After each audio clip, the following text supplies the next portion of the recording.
12 con algunas características fundamentales, porque todo lo que refiere a la clasificación y demás lo van a encontrar en el DSM-5, en la quinta edición. Bien, ahí te veo. Sandra, buen día, ¿cómo estás? Buen día, profe, ¿todo bien?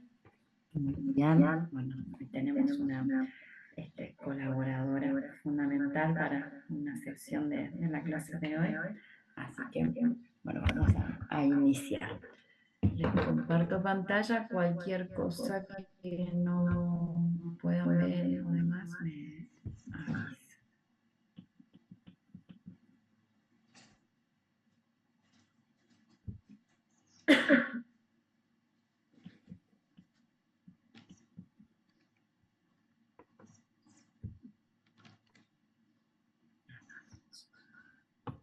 Bien. Ok, entonces vamos a empezar como siempre les digo, lo fundamental en todo lo que refiere a los temas es que ustedes tengan muy claro lo que son los conceptos. Y hay algo que se confunde bastante a veces, aunque no debiera, son los conceptos de ansiedad con estrés y se termina generando una mezcla. Entonces, vamos a trabajar bien los conceptos y después las clasificaciones. Las clasificaciones son lo más sencillo siempre. Entonces, el contenido del tema es concepto, ¿sí? Las diferencias que van a encontrar entre ansiedad, angustia y miedo. Bueno, después todo lo que refiere a la respuesta ansiosa y la sintomatología, las diferencias entre la ansiedad normal y patológica y la clasificación.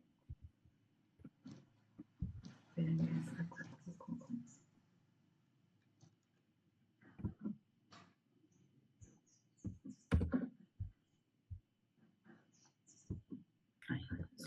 Bien, entonces, para hablar de ansiedad, bueno, vamos a pensar algunos conceptos, ¿sí? Dentro de un concepto general podríamos decir que es eh, la más común y universal de las emociones básicas del ser humano. Y se encuentra a lo largo de toda la vida, como otras emociones, ¿sí? Como la alegría, la tristeza, la sorpresa, el miedo. Son emociones básicas y universales, eh, pero bueno, como a veces generan sensaciones de malestar, se tiende culturalmente vamos a decir, como no a evitarlas porque no se pueden evitar, sino que a veces como a bueno, intentar ocultarlas, ¿no?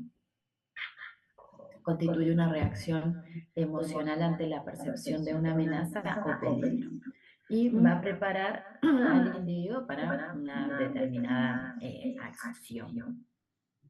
Entonces, cuando nosotros hablamos de ansiedad, desde la etimología, aparecen, vamos a decir, algunas confusiones entre la diferencia de ansiedad y angustia por una cuestión de idioma, ¿sí? Y de traducción. Entonces decimos que es un estado de malestar psicofísico caracterizado por una sensación de inquietud, de intranquilidad, de inseguridad o desasosiego, ante la que se vivencia como una amenaza inminente sin causa definida. Entonces fíjense que esa es la característica fundamental. ¿Sí?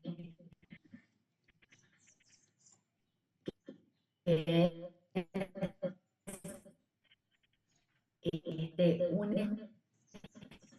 estado, ¿sí? Y una acción de amenaza sin que nosotros podamos definirla como tal, como algo que realmente va a poner en riesgo al sujeto. Cuando la ansiedad es muy severa y aguda, puede llegar a paralizar y transformarse en pánico. Ahí ya estaríamos hablando de un alto nivel de ansiedad que nos va a llevar a los cuadros patológicos. El término alemán Angst está empleado para referirse a un afecto negativo y a una activación fisiológica desagradable, la cual fue en 7 en español y para cada cosa, ¿sí? Ansiedad y angustia en el primer caso y anxiety o angois en el segundo caso. ¿Sí? Desde ahí es que ustedes van a encontrar en el DCM que ansiedad y angustia la plantean como la misma cosa, porque ellos tienen una misma palabra para dos sentidos distintos. Entonces vamos a diferenciar bien un concepto del otro. Cuando hablamos de miedo, decimos que es una respuesta emocional o una amenaza inminente, ¿sí? Real o imaginaria, asociada a accesos de activación automática necesarios para la defensa o la huida. Cuando hablamos de ansiedad, decimos que es una respuesta anticipatoria a una amenaza futura. Malestar, bueno, va a generar malestar psicofísico caracterizado por la inquietud, intranquilidad, ¿sí? Y no hay una causa definida y genera, bueno, tensión muscular, vigilancia, porque estoy expectante a que algo vaya a suceder. Y la angustia es la sensación de opresión precordial, ¿sí? Pecho-corazón o epigástrica, abdomen, con el desasosiego que la caracteriza. Entonces, cuando nosotros hablamos de ansiedad, siempre es algo que está, vamos a decir, en nuestro día a día, porque todo lo que nosotros vamos a hacer está caracterizado por la incertidumbre, no sabemos cómo va a resultar. Entonces, siempre que ustedes tienen un plan, tienen algo que hacer, tienen un proyecto, tienen un deseo o lo que sea, siempre va a estar, bueno, atravesado por una cuota de ansiedad porque justamente es la respuesta anticipatoria a la posibilidad de que eso no suceda como yo desearía. ¿Sí? Y lógicamente se acompaña la ansiedad de estas otras sensaciones, estas otras emociones, ¿no? El miedo a que tomemos la situación de examen, ¿sí? Por más que ustedes tengan algún tema claro y les guste y, bueno, se sientan preparados, siempre está la posibilidad de que algo resulte mal. Y eso, que algo resulte mal, empieza a generar fantasías de las posibilidades, ¿no? Que pueden resultar de forma negativa. Eso es como estar nosotros como previendo o anticipando una amenaza futura. Y eso se acompaña del miedo a, bueno, desaprobar, ¿no? La ansiedad de que me pueda llegar a ir mal empieza a acompañar de la idea de temor. Y por ende, bueno, también va a generar una sensación de angustia, ¿sí? De acuerdo al nivel de intensidad que vaya cobrando esta ansiedad. Y se viven de formas diferentes. Para que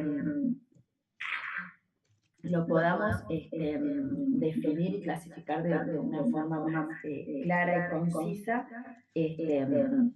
pensemos que para que algo me genere miedo, yo tengo que tener una idea de que eso es dañino, ¿sí? Entonces, lo voy a hacer con tres ejemplos distintos para que ustedes lo puedan ver, pero también se puede pensar de una forma más vinculada. Pero si yo voy, no sé, caminando por la calle y veo a un perro, ¿sí? Grande, una de esas razas que todo el mundo le tiene miedo, como un dogo, un pitbull, yo ya tengo la noción de las características que tiene ese perro. ¿sí? Entonces, el temor o el miedo que yo puedo sentir, ¿sí? Ante esa amenaza inminente, está, bueno, vinculada a un hecho concreto que es la idea de peligro que yo tengo ante esa situación, ¿sí? Em, entonces, vamos a decir que esta respuesta emocional, bueno, va a estar ligada a la concepción que yo tengo del objeto. Caminar de noche, a oscuras y solo, eh, un arma, bueno, cosas que uno ya tiene una idea, ¿no? Si yo soy personal de seguridad y veo un arma en una mesa, no me va a dar la misma sensación que si yo soy un estudiante, ¿sí? La ansiedad, como les decía, bueno, en las situaciones de examen, cuando la ansiedad no solo se presenta en situaciones desfavorables, también en situaciones favorables. Si yo voy a viajar, ¿sí? Si tengo planeado una fiesta, si tengo planeado algún evento, surge la ansiedad porque llegue rápido ese momento, ¿sí? Por vivir esa situación, pero también se acompaña de el temor a que las cosas no salgan. No sé, planeé una fiesta y tengo miedo de que esa noche llueva, que corra viento, que no venga nadie. Bueno, vamos a decir, las posibilidades negativas que pueden acompañar a un evento deseado, ¿sí? Y la angustia, siempre, chicos, la angustia la tenemos que asociar a todas esas, vamos a decir, situaciones que están más ligadas al sentimiento de pérdida de algo. Por eso es que la angustia es, vamos a pensarlo como una de las sensaciones más primitivas que el niño siente en función a el desamparo, ¿no? La primera angustia que se menciona o de la que habla Freud es de la angustia por el trauma del nacimiento, ¿no? Esa corte entre el mundo interno y el mundo externo y esa sensación de desamparo por algo que no sé cómo, qué es lo que va a venir. Entonces es el duelo por ese lugar seguro en el que yo estaba, en ese lugar estable. Todo aquello que nosotros perdemos, ya sea una pareja, ya sea un familiar, ya sea una mascota, ya sea un proyecto de vida, bueno, nos deja la sensación de imposibilidad, ¿sí? Y se traduce en esta sensación de opresión en el pecho, el famoso nudo en la garganta o el nudo en el estómago. Entonces, nosotros ante una sensación de ansiedad podemos sentir intranquilidad, podemos estar inquietos, pero la sensación de angustia es más visceral, ¿sí? Es una sensación donde el sujeto bueno, siente que no puede hacer nada, que cuando alguien pierde algo, lo que genera esa pérdida es la sensación de irremediable. Por eso todo duelo real, cuando realmente algo se va y no va a volver, ya sea porque desapareció o porque no me pertenece más, bueno, genera esa sensación de angustia, ¿sí? De malestar que se vive de esta manera en tu cuerpo. Bien.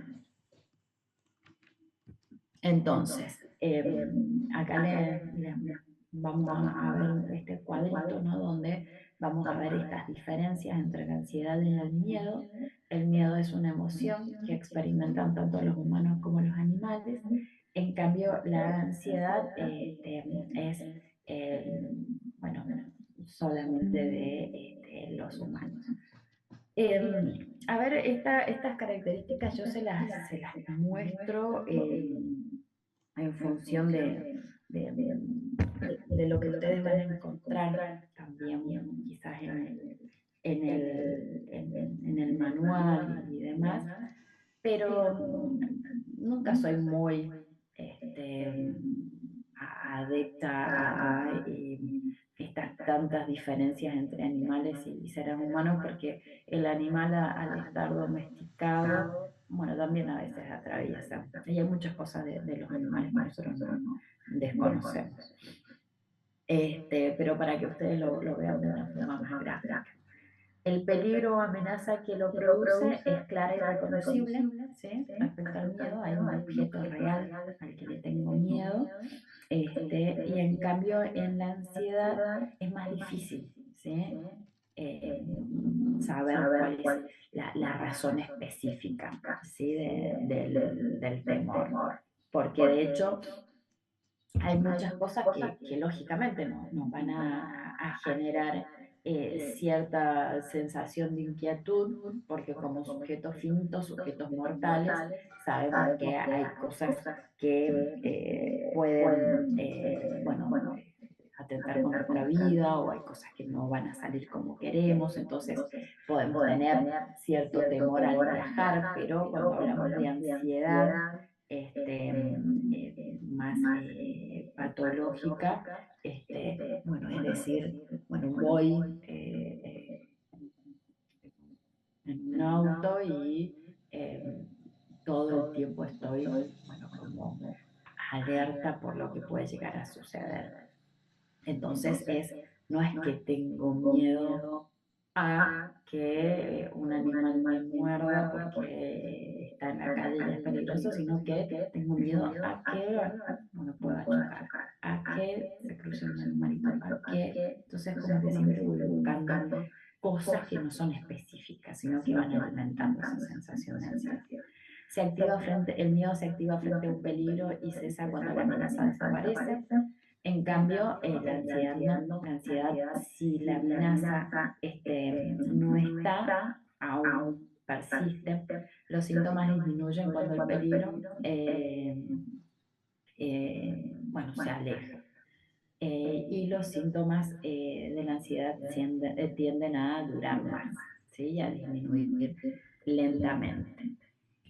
Entonces también vamos a ver una diferencia entre lo que son los ataques de pánico y los ataques de ansiedad. Que, bueno, igual lo van a ver bien en la clasificación del DCM, pero ustedes tienen que tener en cuenta que todos los trastornos de ansiedad tienen los mismos síntomas. Entonces, en los ataques de pánico, el síntoma se presenta sin previo aviso. En cambio, en la ansiedad, si los ataques de ansiedad es un incremento más gradual. El pánico puede tener un origen confuso y irracional. En la ansiedad se origina por factores estresantes que se producen en la vida de una persona. El pánico va a haber un predominio de síntomas intensos, y en la ansiedad pueden tener diferentes intensidades, ¿sí? Pueden ser de más leves a más intensos. En el pánico la persona tiene la certeza de una experiencia que va a suceder, y en la ansiedad la persona puede comprender que existen situaciones amenazantes, pero que forman parte, aún así, aunque nosotros seamos. Y en el pánico puede durar un tiempo. De hecho, las crisis de pánico tienen un tiempo limitado. Después, lo que va a persistir es la ansiedad que suceda el ataque del pánico. Pero el pánico en sí, ese temor a la muerte, la sensación de asfixia, de sofocación y demás, tiene un corto tiempo. Que para las personas puede parecer eterno, pero no es como la ansiedad que, bueno, puede ser indefinida. Sandra, decime. Sí, que en esto también está bueno diferenciarlo, hacer diagnóstico diferencial, porque este paciente, o esta persona, mejor dicho, que venga con ataque de pánico en la guardia, uno lo puede estar confundiendo con otra cuestión más fisiológica, porque es la misma manifestación clínica. En fisio ustedes ya van a ir viendo cómo se presenta la persona que tiene un ataque cardíaco. ¿Sí? Tiene ese dolor precordial, que la asfixia, que siente que le falta el aire, que de la nada estaba bien y de repente comenzó con esa sensación. Y ahí uno tiene que hacer diagnóstico diferencial entre si es un ataque cardíaco o es un ataque de pánico. Entonces, esto empieza con el habla, ¿sí? Preguntarle, puede ser que una persona estaba tomando mate y de la nada comenzó con esto, pero clínicamente, ¿qué le podrían hacer, por ejemplo, a la persona para diferenciar esto? ¿Qué se les ocurre? Medir la presión. Bien, ¿y algo más? Un electro. Un electro, exacto, un electrocardiograma, porque el electrocardiograma mide las ondas del corazón. Entonces, si la persona está frente a un ataque cardíaco, vamos a ver alteraciones. Ahora, si ese electro está limpio, no se descarta totalmente, se le pueden hacer otras cuestiones más como laboratorio, pero se empieza a indagar a la persona y se va encaminando todo para un ataque de pánico. ¿Sí? No es tomar a la ligera cualquiera de los dos puntos, pero se suele confundir mucho en lo que es la práctica, porque muchas veces los médicos ven el electro limpio y dicen no tiene nada, pero no toman la posibilidad de un ataque de pánico. Entonces ahí también es un error. A ver, y esto que marca Sandra, chicos, es fundamental, porque desde que se ha empezado a dar más lugar a ciertos procesos psicológicos, es como que la parte clínica termina siendo descartada. Entonces va un sujeto con estos síntomas, ¿no? Que es un dolor intenso en el pecho, que no pueden respirar, que se les adormece el brazo y demás. Y a veces, y ha pasado, sí, ha pasado acá en Santo Tomé con un resultado fatal, sí, que se mandó al sujeto a su casa como haciendo un diagnóstico de un ataque de pánico simplemente por los síntomas que tienen, ¿no? Como si la parte clínica se dejara de lado. Sí, Y eso profe. es, ¿cómo? Perdón, eso pasa mucho. Conmigo aconteció varias veces, hasta que un día yo pasé muy mal. Yo siempre ia hasta el hospital e falavam que eu estava com ansiedade ou com pânico, pero eu hace muito tempo que tenho, pero sei mais ou menos quando é algo assim e quando não é. Claro que a veces no sabemos distinguir, pero en general yo sé, y siempre que yo estaba pasando mal frecuentemente, yo iba y decían que era ansiedad, que era ansiedad, y al fin yo tenía un bloqueo cardíaco. Entonces que a veces también ocurre del médico hacer el diagnóstico de ansiedad sin hacer un examen clínico o algo así antes para descartar una causa más fisiológica.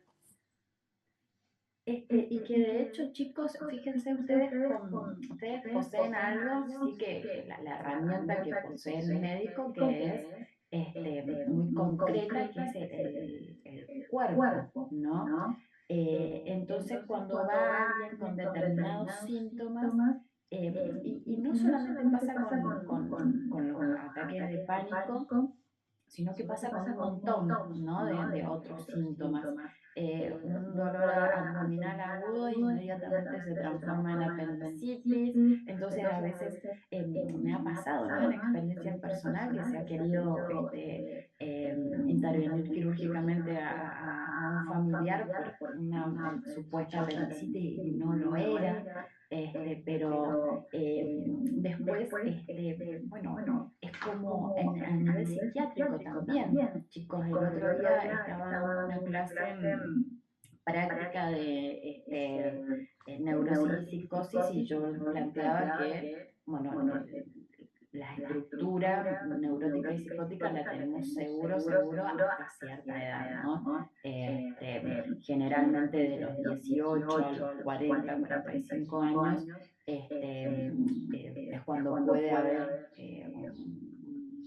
podemos decir, un síntoma que nos muestre que, creyendo que éramos neuróticos, en realidad tenemos estructura psicótica. Y me dice un alumno que a su tía a los 55 le habían diagnosticado esquizofrenia.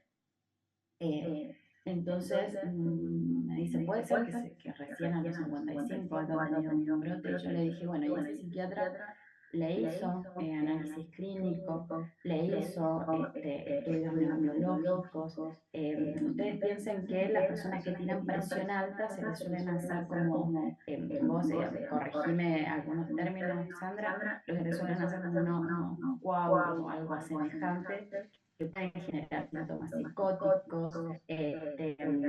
También cuando hay alimentación. De hecho, bueno, yo tuve un paciente que mucho tiempo se lo diagnosticó con esquizofrenia, y en realidad lo que estaba teniendo era los síntomas de un tumor cerebral. Sí, bueno, hay muchísimas cosas, chicos, que generan todos los síntomas de una estructura psicótica, ¿sí? De un cuadro psicótico, perdón, alucinaciones, delirios.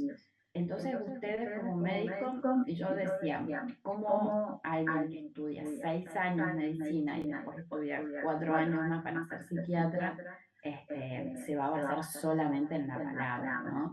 Ustedes tienen las herramientas, que es el cuerpo del sujeto, y que es lo primero que hay que hacer, ¿no? Vamos a decir, desechar todas las posibilidades de realidad.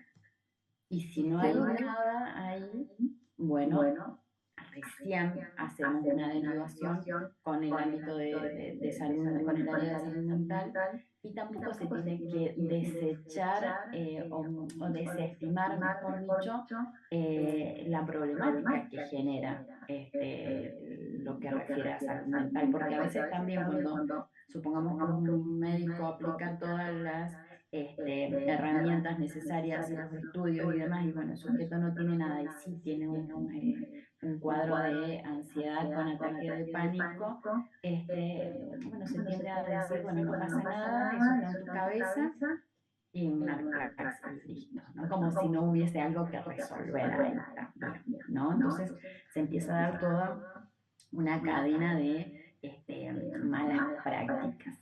Eso es, a veces, vamos a decir, como una práctica automatizada donde el paciente se transforma en algo que me tengo que sacar de encima rápidamente y no realmente evaluar qué es lo que te pasa, cuál es el problema.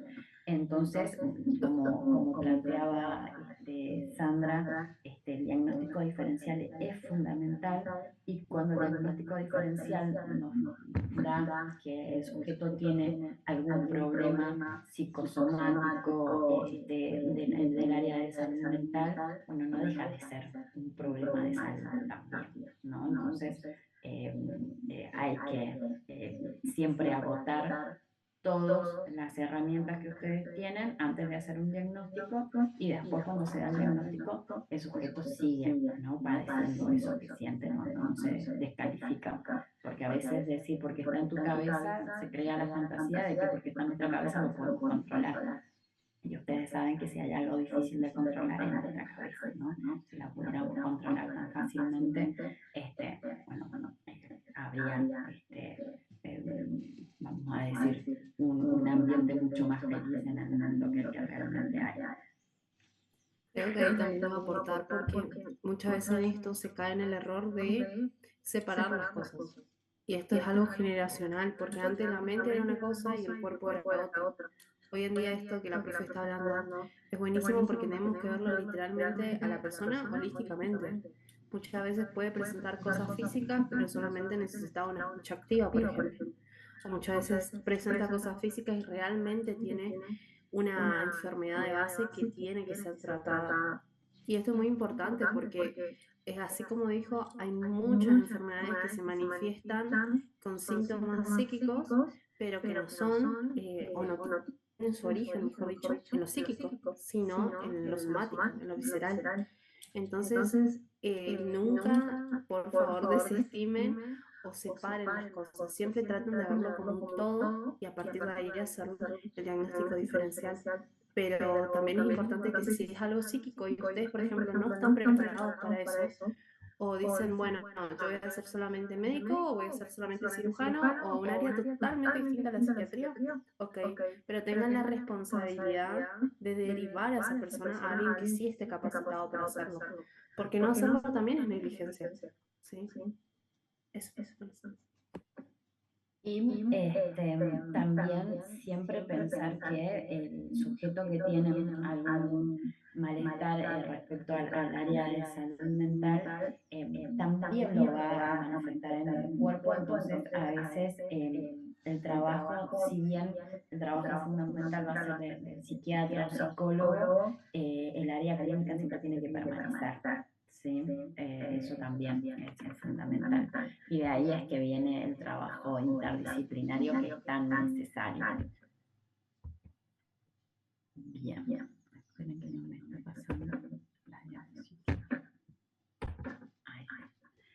Bien, entonces, hablando de la respuesta ansiosa, vamos a decir que se va a dar en tres áreas. ¿Sí? Va a ser el área fisiológica, ¿sí? La somática, la corporal, cardiovascular, donde van a tener, bueno, todos estos síntomas, ¿sí? Taquicardia, palpitaciones, presión del pecho, palidez, ahogo, disnea, respecto a los neurológicos van a tener temblores, hormigueos, psicofísico, fatiga excesiva, agotamiento, genitourinario van a tener disminución de la libido, eyaculación precoz, impotencia, orinar con frecuencia. ¿Sí? Fíjense que los síntomas de la ansiedad son abultados, ¿sí? Es porque todo el cuerpo se pone en movimiento, ¿no? Todo y ahí está, donde ustedes también tienen que ver cómo funciona, ¿no? Nuestra mente. A veces una idea, chicos, hace que todo, ¿sí? En nuestro cuerpo se active y empiece a haber una respuesta fisiológica a partir de un pensamiento, de un temor, ¿sí? En el área cognitivo es mental o subjetivo, aparece la ansiedad o angustia, la inseguridad, la preocupación, sentimiento de minusvalía, la indecisión, la falta de concentración, apatía, pérdida de la objetividad, ¿sí? Y respecto a lo conductual vamos a tener la inquietud, la hiperactividad, la parálisis motora también, movimientos torpes, evasión o alejamiento.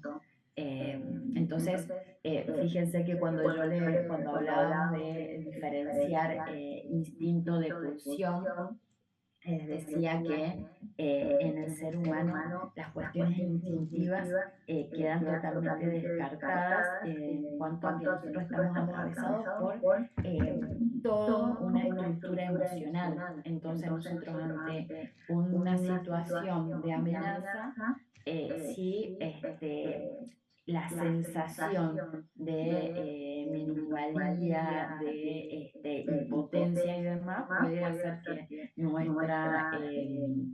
nuestra ansiedad suba a niveles tales que tengamos una parálisis motora y en lugar de huir o de atacar, que son las respuestas que se esperan, el sujeto se paraliza. ¿Sí? Y eso es una respuesta emocional. Entonces todo lo cognitivo queda totalmente descartado o inutilizado, mejor dicho, en el ser humano. Bien, acá hay dentro de las sintomatologías que van a estar ligadas lógicamente a las características de la respuesta ansiosa. Tenemos los síntomas fisiológicos, ¿sí? Que van a estar a nivel cardiovascular, respiratorio digestivos, los mentales y cognitivos, ¿sí? Los conductuales, y también se van a sumar la despersonalización y la desrealización, ¿sí? No son síntomas psicóticos, pero funcionan como tal. La despersonalización es la sensación del sujeto de no reconocerse. Y es como me han relatado muchos pacientes con cuadros ansiosos muy intensos que a veces tienen la sensación de salirse de su propio cuerpo y verse como desde afuera y no reconocerse, ¿no? Y ahí es donde aparece en los cuadros ansiosos intensos el temor a volverse loco, porque esos síntomas, bueno, son de una extrañeza tal que el sujeto termina, bueno, sintiendo que está perdiendo el juicio de realidad. Bien, tenemos un poco más de síntomas. Y vamos a hablar de la ansiedad normal, ¿sí? Que es un estado de alerta ante el cambio, peligro, suceso por ocurrir, emoción psicobiológica básica, adaptativa ante un desafío o peligro presente o futuro. Entonces la función que tiene es motivar conductas apropiadas para superar dicha situación. La duración es relacionada a la magnitud y y resolución desencadenante, y las características se presentan en aquellas situaciones en las que nos separamos de algo, por lo tanto es una emoción que nos prepara para la acción. Tiene que ver con el futuro, con lo que va a venir y con lo que sucederá. ¿Sí? Los hechos del pasado no generan ansiedad, ¿sí? El hecho del pasado puede ser un acontecimiento que va a generar la ansiedad porque pueda llegar a suceder algo en el futuro. En cambio, la angustia sí está más ligada a hechos del pasado. Entonces, esto de abandonamos lo viejo por algo nuevo, lo seguro por lo inseguro, porque por más que ustedes cuando vienen a estudiar, por ejemplo, a otro lugar, tienen todo un proyecto a futuro, bueno, dejan lo conocido, lo estable por lo desconocido, lo incierto, ¿sí? Lo inseguro, lo que no sé qué va a suceder. Entonces, lo más lógico es que haya niveles de ansiedad un poco más altos, pero normales dentro de esos parámetros lógicos. En cambio, la ansiedad patológica es desmedida, irracional, desproporcionada ante un objeto o situación en la que se presente. Desproporcionada quiere decir que son hechos comunes de la vida, como les digo, viajar, todo nos puede generar un poco de ansiedad viajar por la ruta, porque puede pasar algo, pero que eso ya me genere un estado de ansiedad, que yo no puedo viajar si no me medico, por ejemplo, o que sea incapacitante, que directamente no pueda viajar, ya es un hecho desproporcionado, porque las situaciones de la vida cotidiana terminan obstaculizadas. Hace pensar, la ansiedad patológica hace pensar que la situación futura se convertirá en adversa o desagradable o incontrolable, ¿sí? Como de que no sé qué voy a hacer, cómo voy a reaccionar, empieza a aparecer las fantasías de vergüenza, de la imposibilidad de gestionar las emociones, entonces por eso genera malestar y bueno, y condiciona la conducta. Se caracteriza por sucederse en episodios reiterativos de intensidad alta y duración excesiva, con alta y desproporcionada reactancia a la amenaza, provocando gran sufrimiento y notable interferencia en la vida diaria. ¿Sí? Ahí es cuando hablamos de ansiedad patológica recién. ¿Qué pasa con la ansiedad patológica? Que cuando me ha pasado mucho en la experiencia clínica, que cuando el sujeto empieza a salir de la ansiedad patológica, también es todo un trabajo que el sujeto pueda empezar a vincularse de otra manera con la ansiedad normal. Entonces, la ansiedad normal le genera como una alerta, un temor a que vuelva a sentir lo que sentía cuando estaba en situaciones de ansiedad patológica. Entonces, es todo un trabajo de resignificación de que los hechos de la vida cotidiana generan ansiedad, vincularnos de una manera positiva con esa ansiedad, porque la ansiedad también, chicos, es, vamos a decir, aquello que hace que la vida tenga un poquito de sentido, ¿no? Por ejemplo, si ustedes van a ir a una cita con la persona que les gusta y van como si fueran a ver a su tío,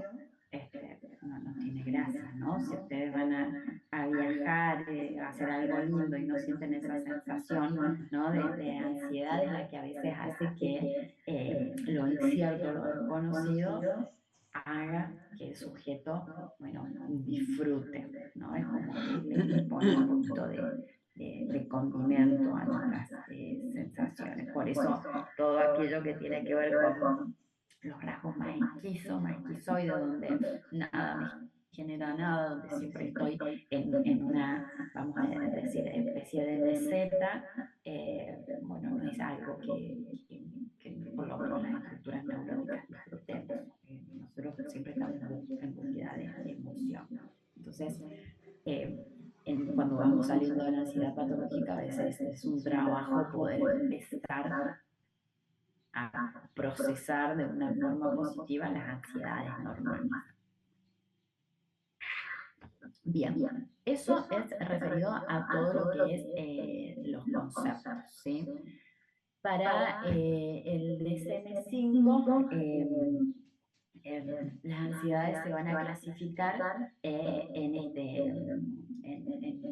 esta cantidad, ¿no? de estas divisiones, donde vamos a encontrar los trastornos de ansiedad por separación, el mutismo selectivo, la fobia específica, el trastorno de ansiedad social, el ataque de pánico, la ansiedad generalizada, la agorafobia. Y después, chicos, en todas las clasificaciones, ya sea en trastornos de ansiedad, en trastornos de la personalidad, bueno, en cualquier, en trastornos del estado de ánimo, en trastornos del sueño, en todas las clasificaciones que hace el DSM, van a encontrar que tienen estos últimos clasificaciones, que es el trastorno debido a una afección médica, ¿sí? Que hay muchas afecciones médicas que pueden generar un cuadro de ansiedad, de depresión, de distintas cosas, el trastorno inducido por sustancias o un medicamento, ¿sí? Ustedes seguramente en fármaco deben ver, ¿no? las consecuencias de los medicamentos a nivel emocional, psíquico y demás. Y los trastornos de ansiedad especificados o no especificados, ¿sí? Esa clasificación siempre la van a encontrar después de cualquier clasificación que haga el DSM. Cuando hablamos de ansiedad por separación, en esta clasificación que vamos a ver, chicos, ustedes tratan de diferenciar cuál es la causa fundamental, porque después los síntomas siempre son los mismos, ¿sí? Las palpitaciones, sudoración, todo lo demás es lo mismo. Lo que lo diferencia es la causa central, y esa causa central es lo que va a dar lugar a cómo se trabaje con el sujeto, ¿sí? La ansiedad por separación es miedo, ansiedad intenso y persistente relativo al hecho de tener que separarse de una persona con la que lo une un vínculo estrecho y que se evidencia en un mínimo de 3 manifestaciones clínicas.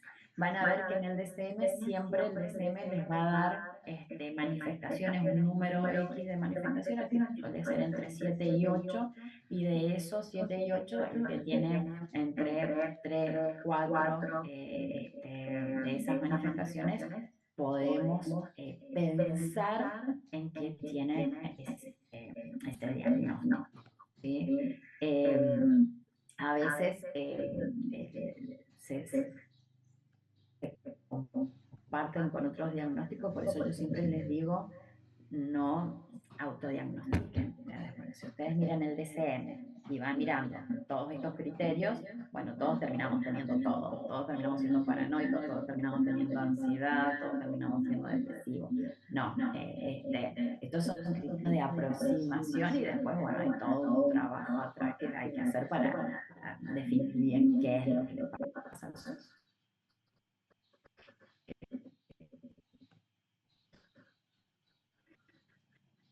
Profe, Bueno, en la ansiedad por separación, bueno, está el temor constante de la, o sea, en casa.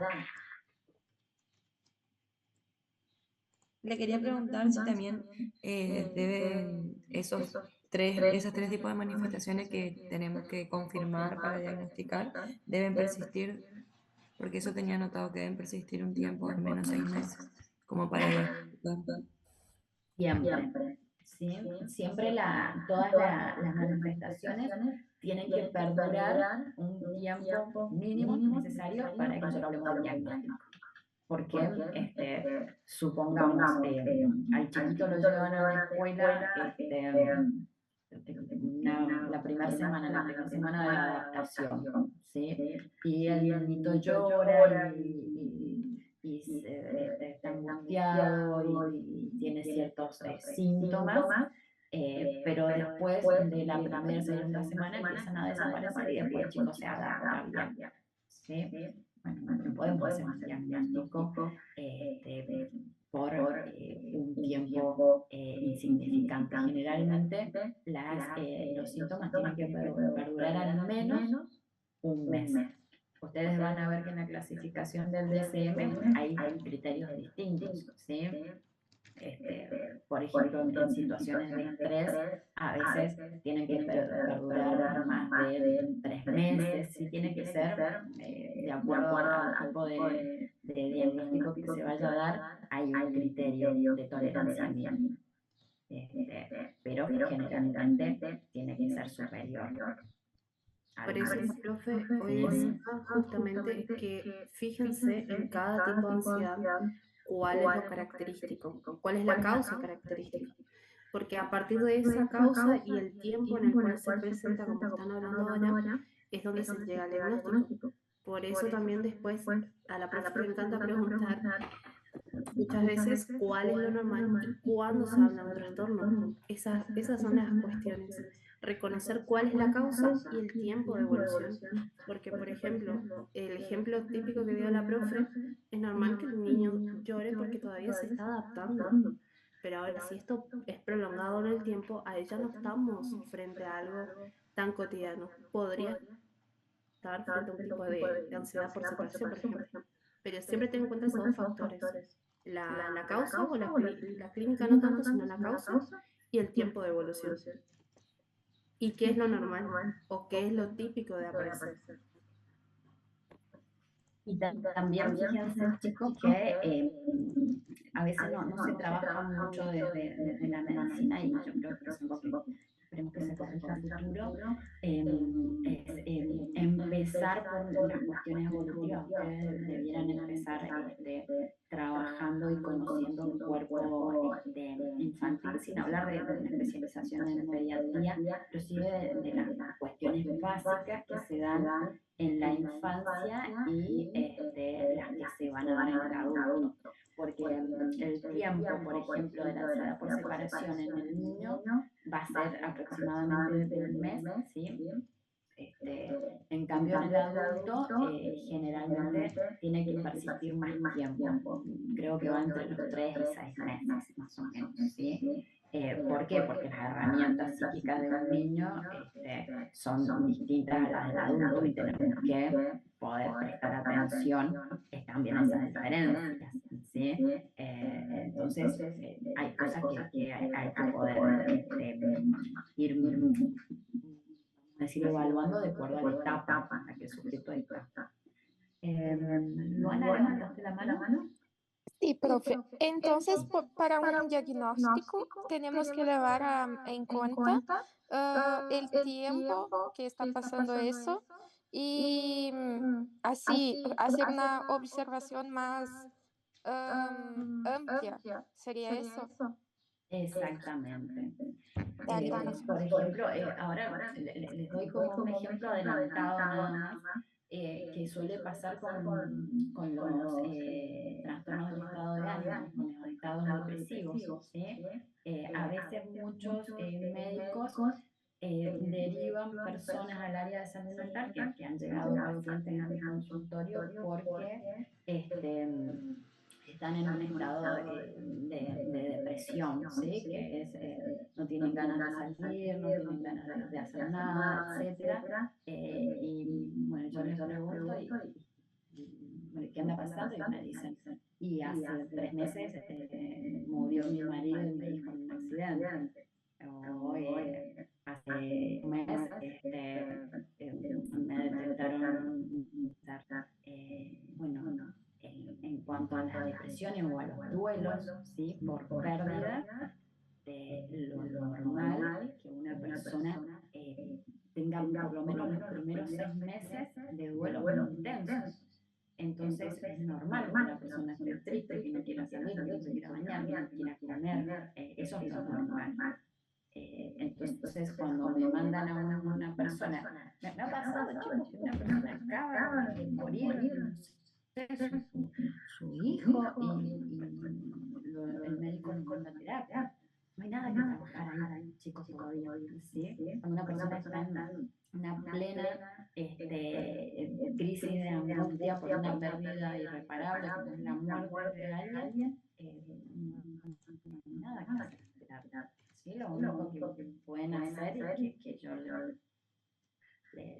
habilito es a ayudarles a darse ese tiempo, ¿no? Porque a veces la persona empieza a querer apurarse a estar bien, ¿no? Entonces, si para todo hay tiempo, ¿sí? Para todo. Si yo ya llevo 6 meses desde que tuve una crisis de ansiedad y todavía sigo igual, veo que va en aumento, bueno, sí, vamos a hablar de que necesito revisar qué es lo que está pasando. O si llevo 2 años de un duelo y todavía me angustia como el primer día, también, sí, pero todo tiene su tiempo. Y eso tienen que prestarle atención, porque estamos en una etapa de la vida o vivimos en una sociedad que no tolera el malestar. Entonces, cuando hay malestar, necesitas sacar. Y ahí es donde aparecen las prisas, ¿no? Donde aparece la sobremedicación, que es tan peligroso. Sí, y a veces también, profe, esta presa, como que una presión por parte del otro para que mejore y todo, puede perjudicar el paciente, la persona también. Exactamente. Porque genera como que una cobranza de tiene que quedar bien, tiene que quedar bien. Y la verdad que todos tenemos problemas y siempre tenemos algo así, esa es la vida. Y de hecho a veces la medicación, por ejemplo, apresurada o anticipada, podemos decir, genera esto que vos mencionás, que es la sensación de malestar que va retroalimentando la ansiedad. ¿Sí? A mí me ha pasado de ver mucho en la clínica bueno, fui al psiquiatra y me medicó y sigo igual y sigo mal, entonces me empiezo a desesperar, me empiezo a poner más ansioso porque esto no está dando resultado. Y en realidad algo que era una ansiedad normal se termina transformando en una ansiedad patológica. Sí, sí, ¿Sí? exacto, profe. Ese es el problema. Bien. Vamos con mutismo selectivo. El mutismo selectivo es la incapacidad persistente de hablar o responder a otros en una situación especial, específica, en que se espera que se haga, ¿sí? A pesar de hacerlo sin problema en otra situación. A ver, chicos, el mutismo selectivo no es la ansiedad social, donde a uno a veces le cuesta hablar y tartamudea o se pone colorado y demás. El mutismo selectivo es la incapacidad de hablar. ¿Sí? Yo en mi experiencia clínica he tenido solamente un caso de estos, que era un nene que solamente hablaba con la mamá, no hablaba ni con los abuelos, ni con los primos, con nadie más. Lo particular de él era que un mucho, ¿sí? De hecho, cuando llegaban a mi consultorio, a veces cuando estaban esperando, ¿sí? En la sala de espera, yo escuchaba cómo él hablaba, pero él cuando entraba al consultorio no podía emitir una palabra, chicos. Era como los chicos cuando son mudos, que hacen ruidos, ¿sí? Con la garganta, como que intentan esforzarse por decir algo, pero no les salía una palabra. Después de un trabajo largo, de hecho fue de más de 6 meses, recién pudo decir su primer palabra en el consultorio, ¿no? Que cuando él la dijo se sorprendió porque fue como, hablé, yo le dije, hablaste, y él me mira, ¿no? Como hablé. Y de ahí de a poquito empezó a hablar, ¿sí? Empezó a hablar conmigo, después empezó a hablar con la abuela y era un nene que hablaba muchísimo, ¿sí? Había un hecho emocional muy importante que estaba impidiendo que él pudiese hablar con otras personas que no fuese su mamá. Ese es el mutismo selectivo, ¿sí? Es una imposibilidad. No es el tartamudeo o el habla un poquito mal, ¿sí? Hace fuerza para hablar y no lo logra. En cambio, la fobia social, ¿sí? Es un temor que aparece ante la exposición a situaciones sociales, ¿sí? Es un temor persistente por una u más situaciones que se puedan dar en público, ¿sí? Como hablar en una clase, pasar al pizarrón, dar una oral, hablar en una mesa familiar, ¿sí? Todas las situaciones que generan hablar en público generan este malestar. Y lo fundamental, chicos, en la fobia social es que el individuo tiene miedo a ser humillado. ¿Sí? Hay como vamos a decir, un temor a la descalificación, ¿sí? Hay un temor a confirmar bueno, la idea de que él no sabe, de que, vamos a decirlo de una forma muy directa, es como si la persona tuviese un concepto de sí como desvalorizado, como si fuese tonto, como si fuese incapaz, ¿sí? Como si siempre el otro fuese superior a él. Entonces, cualquier cosa que dice, el aula siente que lo va a exponer a que los demás se den cuenta de que él es tonto. Lo digo así, directo, para que ustedes lo entiendan, ¿no? Entonces, el sujeto frente a una situación de exposición empieza a sentir todos estos síntomas de ansiedad. La ansiedad que nosotros podemos sentir al pasar a un pizarrón, porque quiero decir bien la lección y demás, pero que es normal en ellos al tener esa sensación de minusvalía frente a los demás, es muy acentuada. Entonces tienen temores a asistir a fiestas, a hablar en público. Una de las cosas que aparecen con mucho temor es a comer en público, ¿sí? A rendir exámenes, bueno, a una cantidad de situaciones que creo que el tema ansiedad es algo bastante familiar para ustedes, creo que es una de las cosas que más ven siempre, no digo a nivel académico, sino que digo a nivel personal, ¿sí? Son cosas que son muy comunes y sobre todo en el ámbito educativo de la universidad. En la crisis de pánico, bueno, habíamos dicho que es la aparición repentina, ¿sí? Muchas veces sin motivo aparente, como marcaba Sandra recién, puedo estar tomando mate y de repente empiezo a sentir esos síntomas y por eso realmente creo que es alguna cuestión orgánica, un ataque cardíaco. Generalmente los ataques de pánico tienen que ver con o son la consecuencia de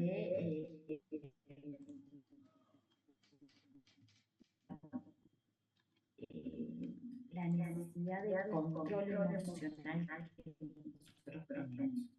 Entonces, cuando situaciones que nos frustran, no nos importa, ¿sí?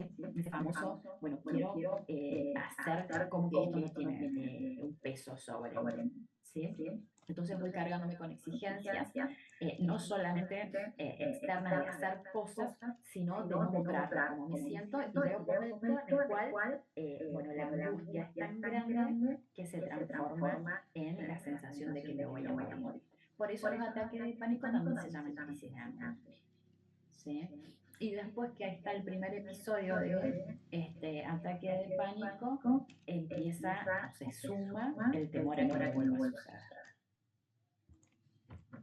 El trastorno de ansiedad generalizada se llama generalizada porque es una preocupación por todo, ¿sí? No es el temor a morirme, no es el temor a hablar en público, no es el temor a separarme de un afecto, sino que es, bueno, temor por todo. No puedo identificar qué, pero el sujeto está todo el tiempo en una sensación de alerta, ¿no? De preocupación excesiva, expectante, ¿sí? Entonces, haga lo que haga, siempre aparece, bueno, esta sensación de que algo va a pasar. Entonces el sujeto está inquieto, ¿sí? Y empieza a traducirse en dificultad para concentrarse, empieza a traducirse en tensión muscular, hay alteración del sueño, entonces el sujeto duerme mal, o no duerme, o se despierta el otro día adolorido o cansado porque ha estado muy tenso durante la noche. Y esto, bueno, empieza a afectar el humor porque el sujeto está irritable, está temeroso, ¿sí? Pero el sujeto realmente no sabe qué es lo que le genera ese malestar. Eso es lo que ustedes pueden asociar con cuando hablamos de los procesos psíquicos, ¿sí? De la energía libre y la energía ligada a un sentido. Cuando yo le tengo miedo a algo específico, como estar en público, bueno, como yo identifico, puedo ligar, ¿sí? Esa energía a un sentido que es, bueno, estar en público me da vergüenza, lo evito lo más que puedo, pero cuando esa energía está suelta y no la puedo ligar a nada, estoy constantemente en esa sensación de angustia y de malestar, porque no puedo realmente ponerle palabras y saber qué es lo que me está intensificando mi ansiedad, qué es lo que me preocupa. Ahora es el temor, ¿sí? A espacios grandes, abiertos, puedo escapar de situaciones que me puedan poner en riesgo. Generalmente este tipo de trastornos de ansiedad están más ligados a estructuras o a cuadros más obsesivos, ¿sí? Por ejemplo, ansiedad por separación o la fobia social, tienen que ver más con, vamos a decir, rasgos o características dependientes, y hablando de trastornos de personalidad, fíjense que todo se va ligando porque son síntomas que van apareciendo junto con otros trastornos. Entonces, si yo tengo ansiedad por, vamos a decir, un trastorno evitativo, lo más lógico es que tenga fobia social, ¿sí? En cambio, la agorafobia está más ligado a las estructuras obsesivas, donde yo necesito controlar todo, todas las situaciones. Entonces, cuando no puedo controlar, empiezo a sentir ansiedad, ¿sí? Por eso tienen temor a estar en lugares grandes, en un cine, en el espacio abierto, al aire libre. Si voy a una fiesta, lo primero que hago es ver cuáles son las salidas de seguridad, por si pasa una catástrofe, si no tengo señal en el teléfono no puedo estar tranquilo, verifico si hay hospitales cerca, como necesitan controlar todo por si llega a suceder algo malo, ¿sí? La fobia específica, bueno, es el temor a un objeto específico. hay personas que tienen fobia a los perros, otras que tienen a los gatos, otras a las arañas, otras a los sapos, ¿sí? Es lo que ustedes vieron en Juanito, ¿sí? Fíjense que Juanito, toda su pulsión, ¿sí? De agresividad y de enojo y de odio con su papá, como el yo y el super yo no lo permiten, ¿qué hace? Lo reprime y lo canaliza en un caballo, ¿sí? Que el caballo va a tener las características del objeto fobígeno real, ¿sí? Que es el pato, ¿sí? Con el temor a la castración. Si ustedes tienen una fobia real, no un miedo fóbico, todos tenemos miedo a ciertas cosas, ¿sí? Si en este momento aparece una araña gigante acá y me va a dar un poquito de miedo y presión, pero no me impide que yo pueda sacarla, ¿sí? Pero si aparece una araña, yo me quedo paralizada y no puedo seguir dando la clase, bueno, tengo que ver cuáles son las características de esa araña y qué es lo que yo estoy depositando, proyectando ahí.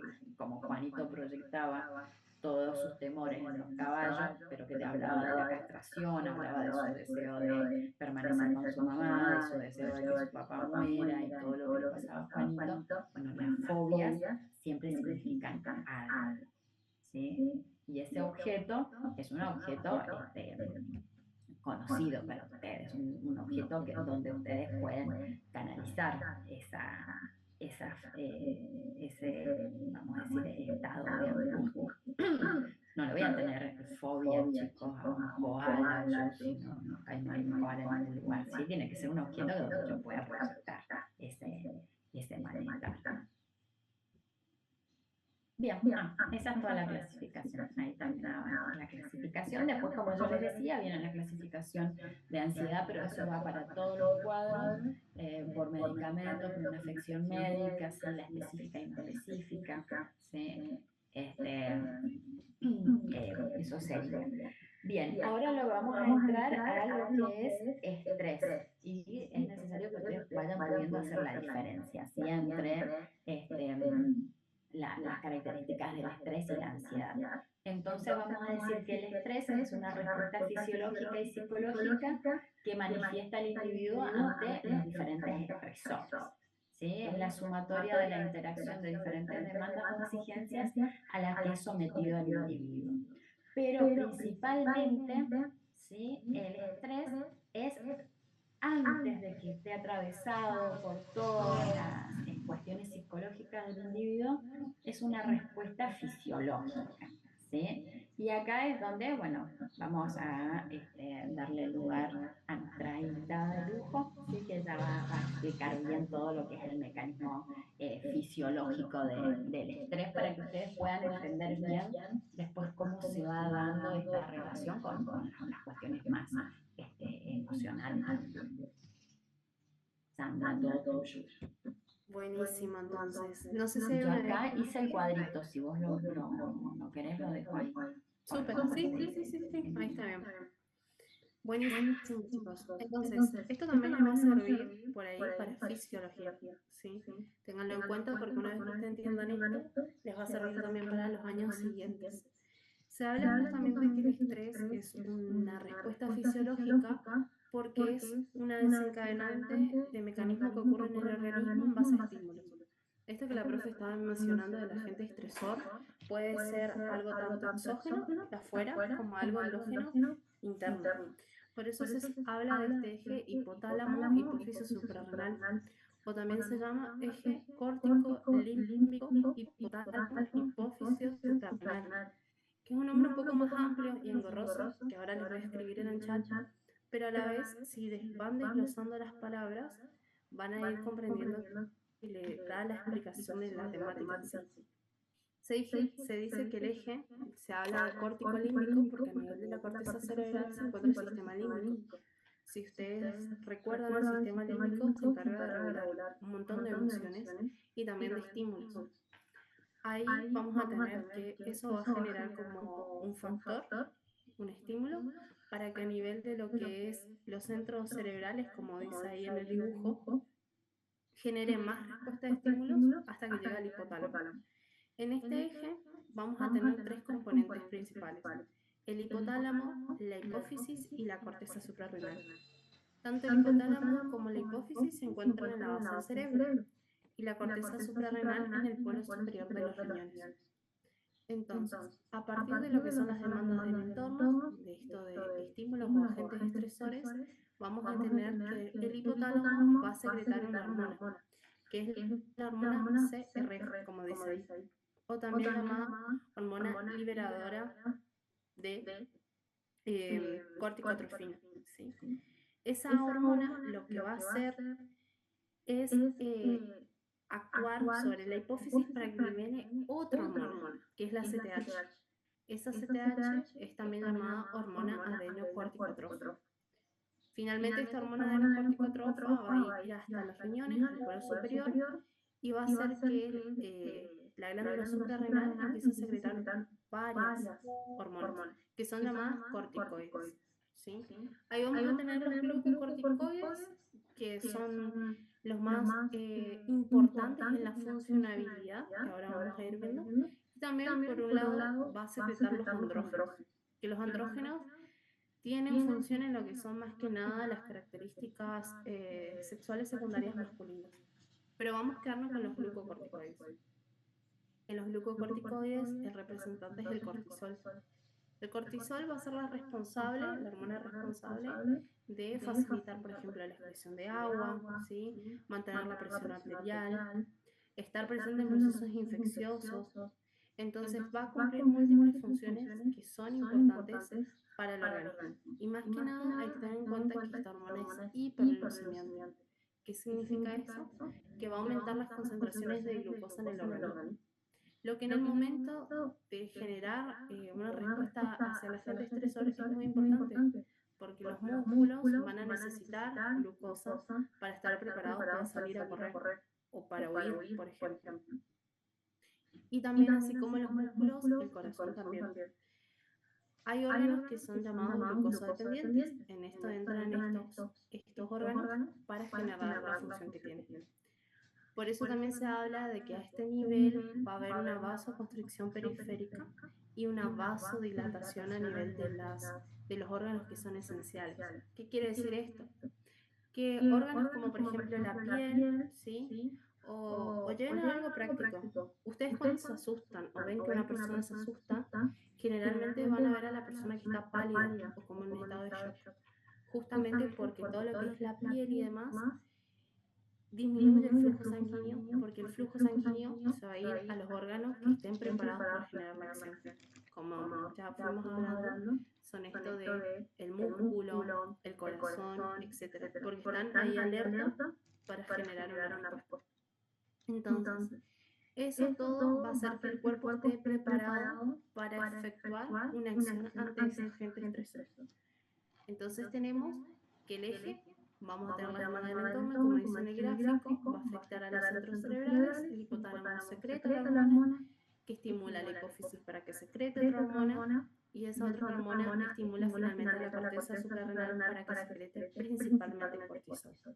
Y el cortisol va a ser como la hormona efectora a nivel de los órganos, y este eje va a ir acompañado de algo nervioso, que es el sistema vegetativo, que va a hacer que justamente a nivel de la médula suprarrenal se secrete adrenalina y noradrenalina, que básicamente van a potenciar la señal que da el cortisol. Y de esta forma vamos a tener todas las funciones, esto que estábamos hablando de vasoconstricción periférica, vasodilatación, ¿sí? Para que se genere una acción. Hay que tener en cuenta que esto es normal, porque nosotros tenemos que tener este mecanismo para actuar. Ahora, tenemos que pensar qué pasa si esto se da en tiempo prolongado. Si una persona constantemente está expuesta a un agente estresor o no tiene los mecanismos suficientes para superar a ese agente estresor, ahí comienzan las complicaciones. Y las complicaciones van a ser en base justamente a esto que estábamos hablando. Si el cortisol es hiperglucemiante, aumenta la glucosa en el organismo, en tiempo prolongado, ¿a qué nos podría llevar?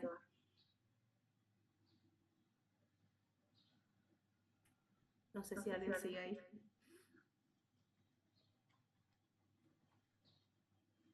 Pero pensemos, ¿cuál es el problema típico de azúcar en la sangre? Diabetes. diabetes. Sí. Y también hoy estábamos hablando de que regular que es extracción de agua y demás también podría llevar a una hipertensión.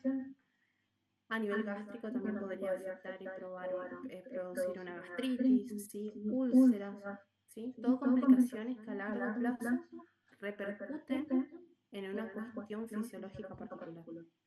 Pero eso, de nuevo, vamos con lo que estábamos hablando de la ansiedad. Se ve en cuenta el tiempo de evolución.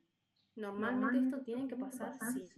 Porque, por ejemplo, yo antes de empezar a hablar de este tema estaba muy nerviosa, aunque no se me notaba capaz. Entonces, si yo me quedaba en esto de nerviosa, que es un agente estresor para mí, estarle explicando un tema a ustedes, yo no iba a poder hablar si no tuviera este mecanismo. Pero en cambio, como empezó a funcionar todo este mecanismo dentro de mi cuerpo, yo estoy pudiendo pensar, me está llegando glucosa al cerebro y oxígeno. Puedo pensar, puedo hablarles y podemos ir entablando esta conversación. Es decir, el estrés es bueno. Muchas veces se habla de estrés y ya se piensa en algo malo. Pero el estrés es bueno porque hace que podamos dar una clase, hace que podamos ir a rendir, hace que podamos enfrentar un montón de desafíos de la vida diaria.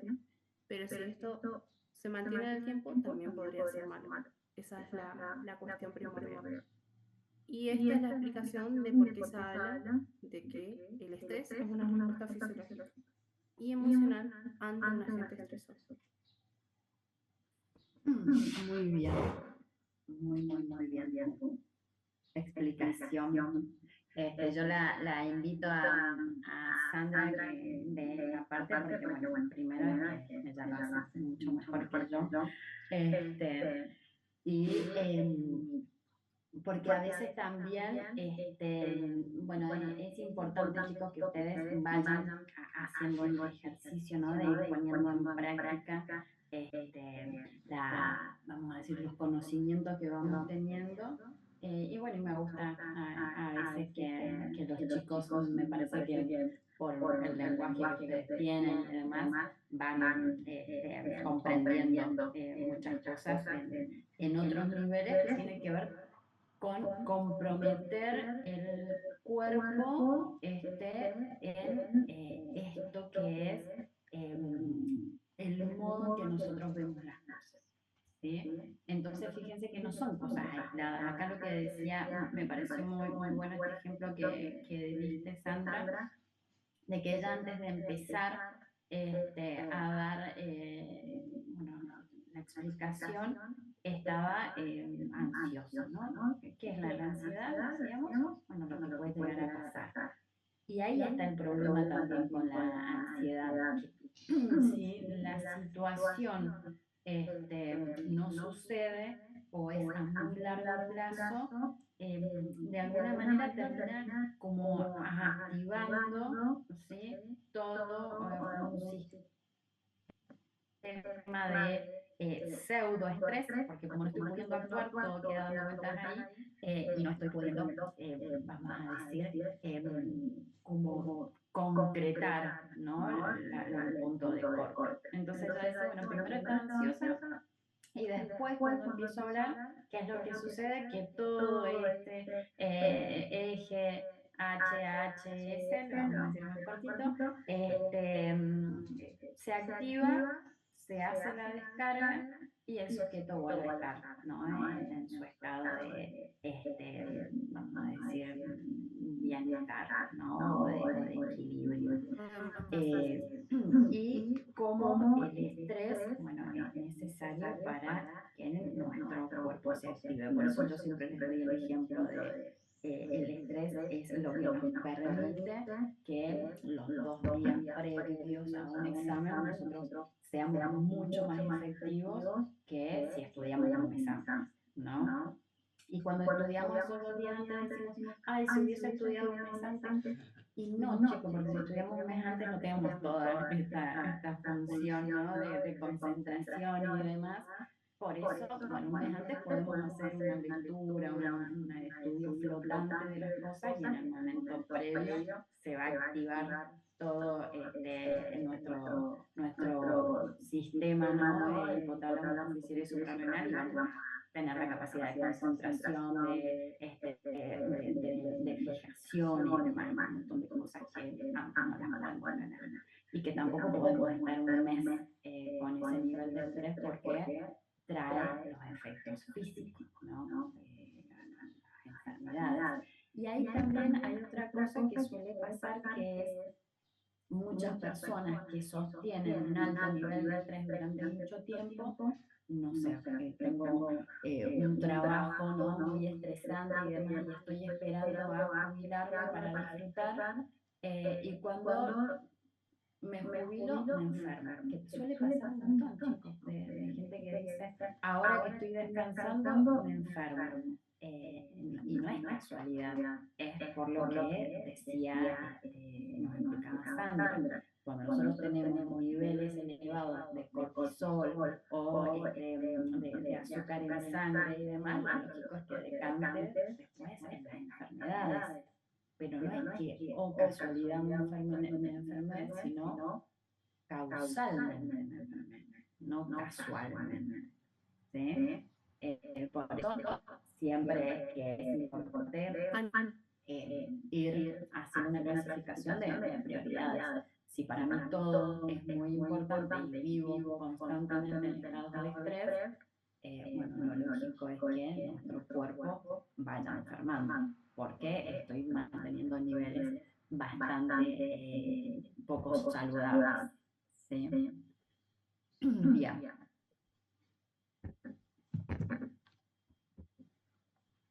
Para hablar de estrés, bueno, una vez entendido todo cómo es el proceso, ¿sí?, del estrés, vamos a hablar de las fases. Tenemos tres fases, que es la fase de alarma, donde aparece el peligro, ¿sí?, la fase de resistencia, ¿sí?, si nosotros lo tomamos en corto tiempo, decimos, bueno, la fase de alarma, aparece el peligro, aparece, no sé, el sujeto que me va a robar, ¿sí? Esa es la alarma, donde se pone en movimiento o se acciona todo este eje que explicaba recién Sandra, y aparece un estado de resistencia o adaptación, ¿no?, donde intenta adaptarse, afrontar la presencia de estos factores de amenaza, y si se sostiene en el tiempo, ¿sí?, si esto pasa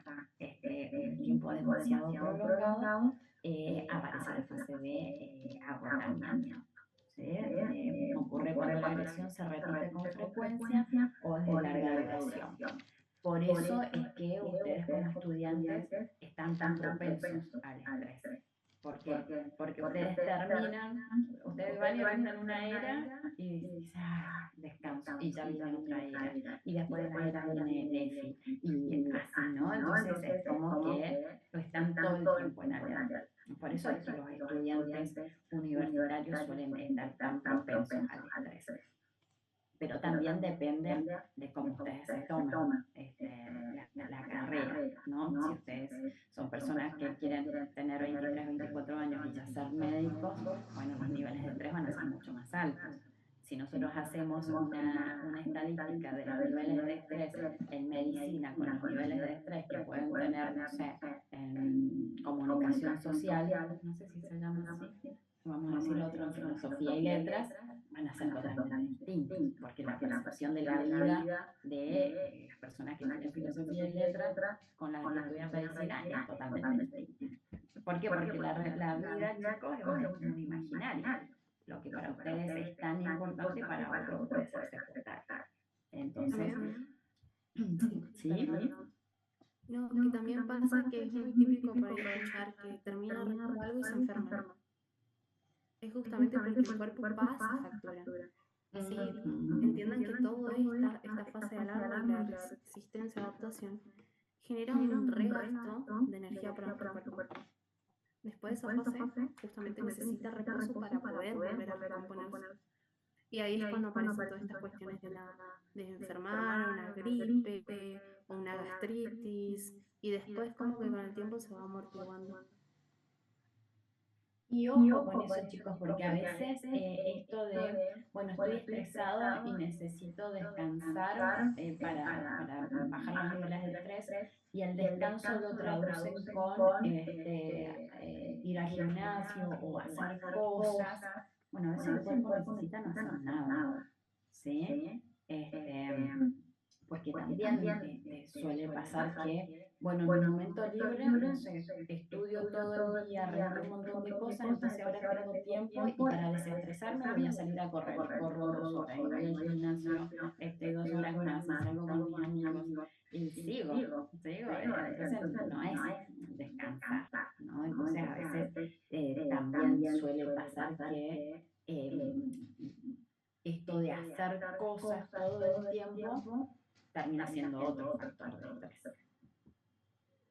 Acá tenemos, que les voy a apuntar muy rápido porque necesitamos llegar al tema final, que es burnout, las consecuencias biológicas. Entonces van a ver así muy rapidito, les muestro en 2 o 3 cosas que en cuanto al cerebro, por ejemplo, en la fase inicial podemos tener una ideación clara y rápida, y en el estrés ya aparecen dolores de cabeza, temblores, insomnio, con respecto a el aumento del trabajo cardíaco normal que hay en un comienzo, en la fase inicial. Después puede haber hipertensión, dolor precordial, ¿sí? En cuanto al aumento de los gastos energéticos o aumento del consumo de oxígeno que hay en la fase inicial, después puede aparecer la fatiga.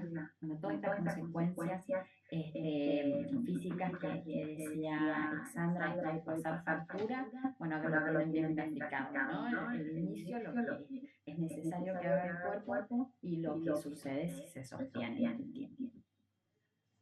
Bien, y dentro de la clasificación del DSM-5 vamos a ver principalmente el trastorno de estrés postraumático y el de trastorno de estrés agudo, que bueno, van a aparecer con todos los síntomas a la exposición de un acontecimiento estresante que va a involucrar el daño físico, ¿sí? Que va a ser de naturaleza extraordinariamente amenazadora. Pueden pasar en situaciones de violencia, en violaciones y demás, ¿sí? Entonces pueden aparecer pensamientos o recuerdos perturbadores, vamos a decir, adormecimiento de ciertos recuerdos, hiperactividad, ¿sí? Entonces, esto se va a dar cuando hubo una exposición, ¿sí? Concreta a un evento traumático. El trastorno por estrés postraumático puede iniciarse a cualquier edad, incluso durante la infancia, y los síntomas suelen aparecer en los 3 primeros meses posteriores al trauma, ¿sí? Por eso fíjense cómo son los tiempos, ¿no? Porque no es algo inmediato, ¿sí? Por ejemplo, un chico, no sé, estaba en la piscina y vio cómo se ahogaba otro chico y reaccionó re bien, la familia se trata re bien, y a los 3 meses aparecen, ¿no? Los síntomas. Entonces, no todo es inmediato, nuestra psiquis no procesa todo de manera inmediata. Y el trastorno por estrés agudo, bueno, se caracteriza por síntomas parecidos al postraumático, ¿sí? Pero que aparecen inmediatamente después del acontecimiento. La característica esencial del trastorno por estrés agudo es la aparición de ansiedad, de síntomas disociativos y de otro tipo de síntomas que tienen lugar el mes que sigue a la exposición del acontecimiento, ¿sí? Esto igual lo pueden ver bastante bien en el DSM, síntomas disociativos y demás, ¿sí? Lo que quiero que lleguemos es al burnout, ¿sí? El burnout, para que lo podamos diferenciar bien del estrés crónico, del estrés laboral. Chicos, el burnout no es estrés laboral, ¿sí? Específicamente. Hay una diferencia entre el estrés laboral que podemos tener porque estamos cansados, porque nos hemos exigido mucho, al burnout, que es un estrés que se da en el ámbito del trabajo, ¿sí? Pero que tiene que ver con una respuesta a un ambiente laboral hostil. Hostil quiere decir agresivo, injusto, ¿sí? Hasta a veces podemos decir esclavizante. Decime, Sandra. Perdón, profe. Una alumna, Berchot Flor, creo que fue, Florencia, le iba a consultar algo. Bien, decime. Ay, perdón, pensé que no se escuchaba. No, profe, antes de que siga, nomás le quería consultar si usted, dentro de los temas de estrés, considera el modelo biopsicosocial, que está esfuerzo y eustrés, no esfuerzo y eustrés, distrés, eso, ¿sí? Sí, sí, sí, sí, sí. Bueno, y también las técnicas preventivas. A ver cuáles son las técnicas preventivas que vos. Técnicas de relajación, técnicas de respiración y meditación. Bien, a ver, con las técnicas preventivas, es todo un tema, ¿no?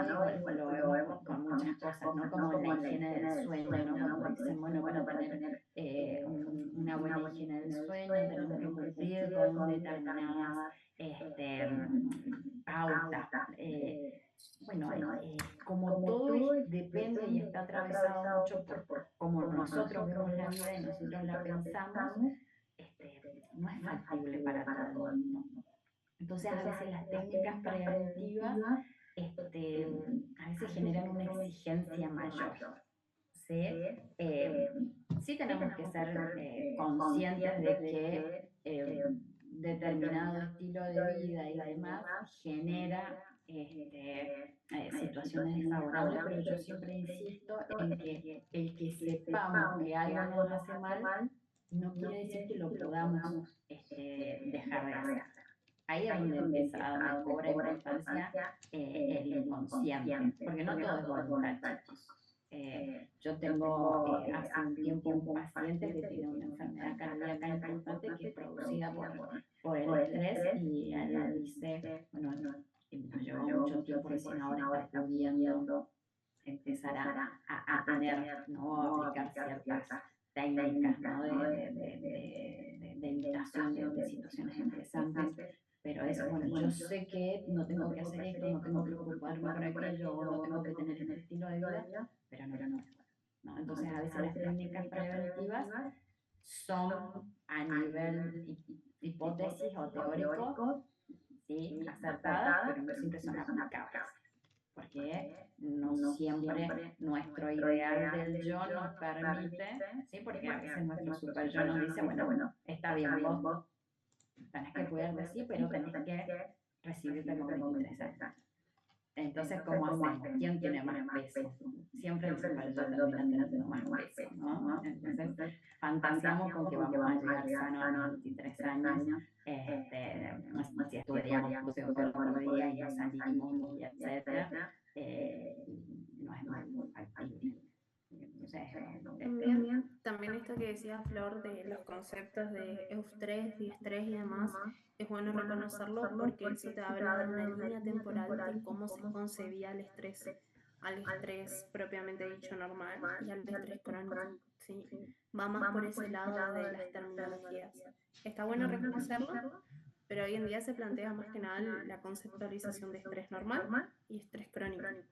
Y después ya tenemos el síndrome de burnout, que es un ambiente hostil de trabajo, diferente al estrés crónico laboral.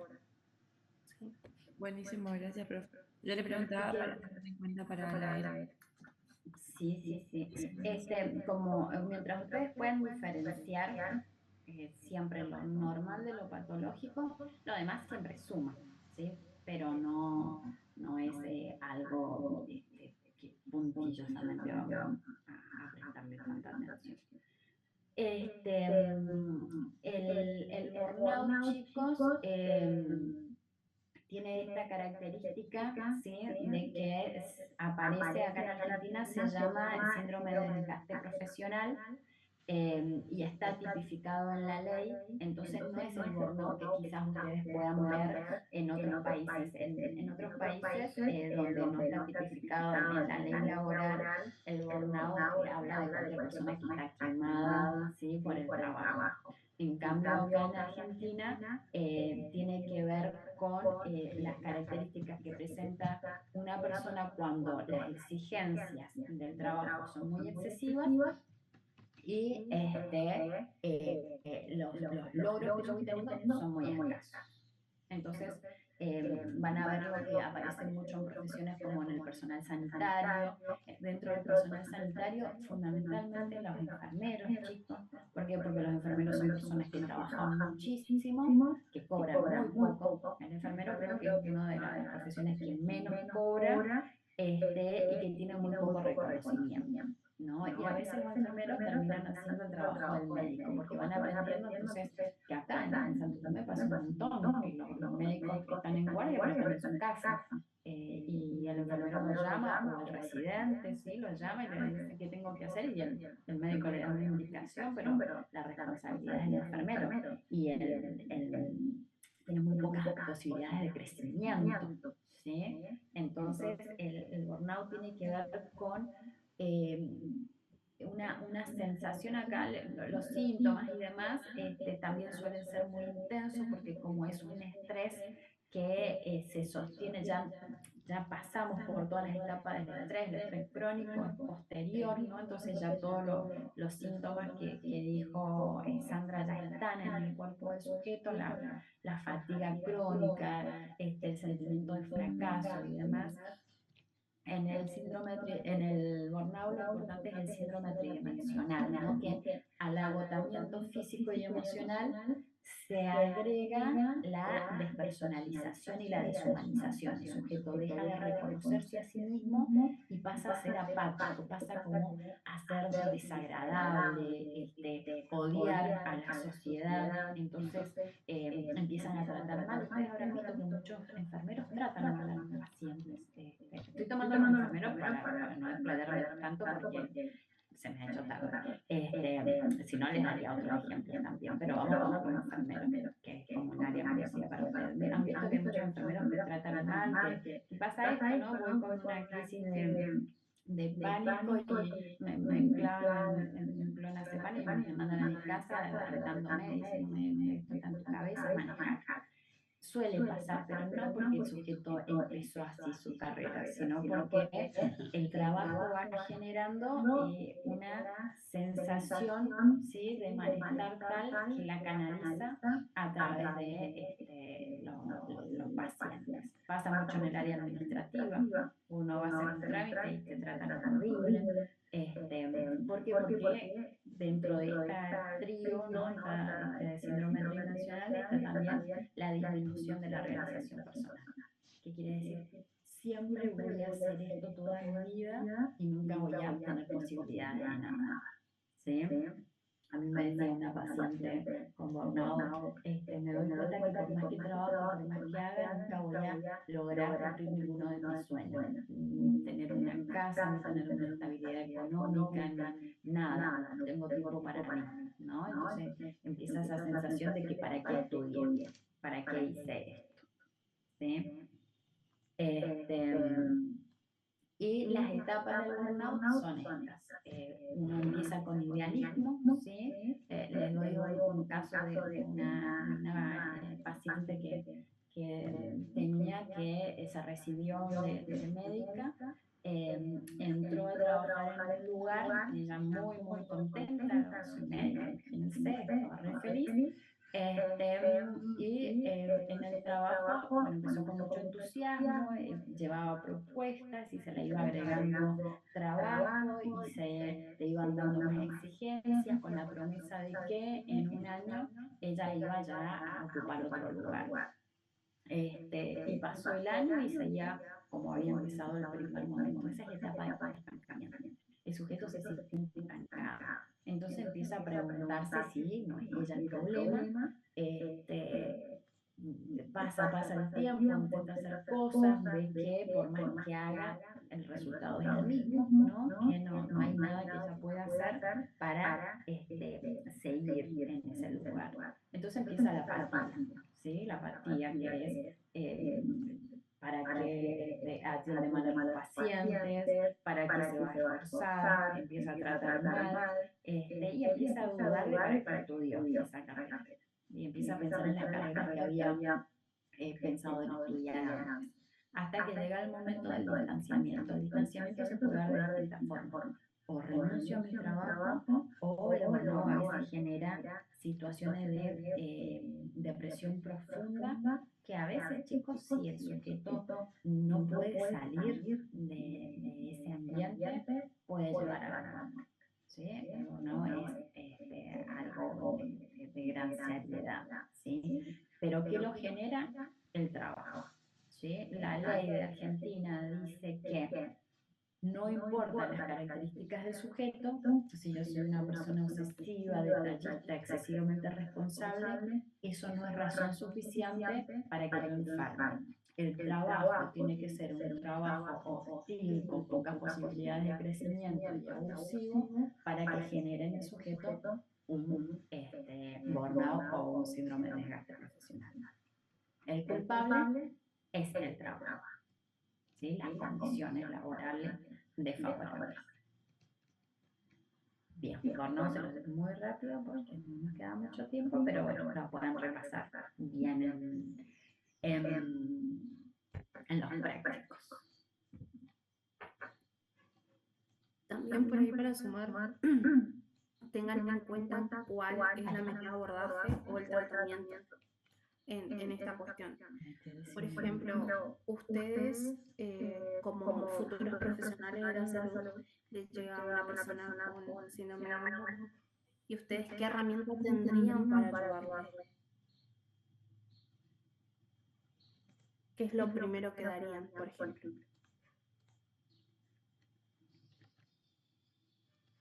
¿Qué se les ocurre? Esto es pregunta de final. Y más allá de preguntas de final, también una pregunta que te tiene que hacer pensar en su práctica.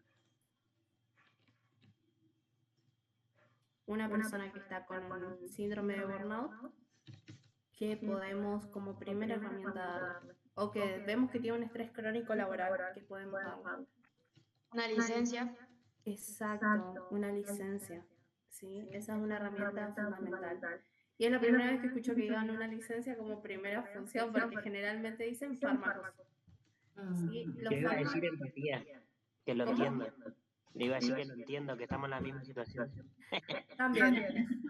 Y de ahí te das una autolicencia también vos. No, pero generalmente dicen fármacos. Y es un tratamiento, sí, pero es lo primero que se apunta, no. Es básicamente lo último que se busca apuntar. Primero se le da una licencia y se ve cómo evoluciona y después se va mediando. Generalmente el síndrome de burnout no se soluciona con una licencia, porque tengan en cuenta que el paciente sale del ambiente hostil y se encuentra mejor, se va recomponiendo, pero después termina la licencia y vuelve al mismo ambiente. Tiene el mismo jefe, tienen la misma carga horaria, todo eso quiere desencadenó el síndrome. Entonces, finalmente, termina siendo replantearse un nuevo estilo de vida en el cual podría ser una opción cambiar de trabajo, inclusive.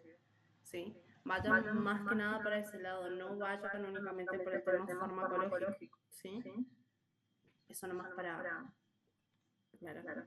Muchas gracias, Sandra. Esto que ella dice es muy importante, chicos, no solamente porque es pregunta de EFI, como ella les decía, sino porque ustedes pueden agravar el cuadro. Si viene el paciente con un estrés crónico o un burnout y ustedes le dan medicación, que la medicación no deja de ser droga, que nos hace sentir bien en un momento, ¿qué hago yo? Preparar el cuerpo para que me siga exigiendo. Entonces, ¿qué estoy haciendo? Profundizando el cuadro. Por eso, primero van las licencias, ¿sí? Vemos cómo el sujeto puede organizarse. Si es un burnout, como decía Sandra, es imposible que con una licencia lo resolvamos porque un trabajo hostil es un trabajo hostil y lo mejor es quizás darnos un tiempo para ir buscando otra cosa. Y si es un estrés crónico, bueno, el sujeto necesita descansar realmente.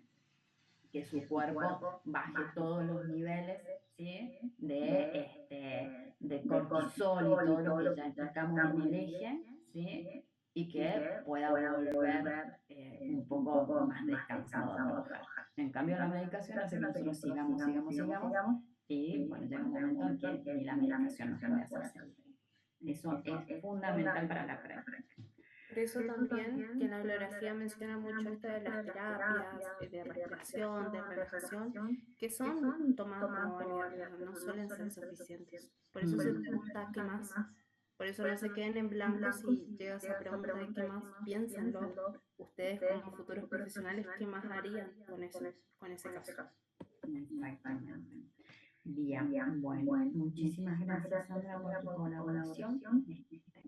Vamos a dejar grabadita para repetirte todos los años cuando te nos vayas. Así que muy bien, claro. Y bueno, ahora viene el momento de la asistencia. Recuerden que les voy tomando y a medida que me dan el presente se desconectan. ¿Sí? Bien. Acuña, Juan Ezequiel. Presente.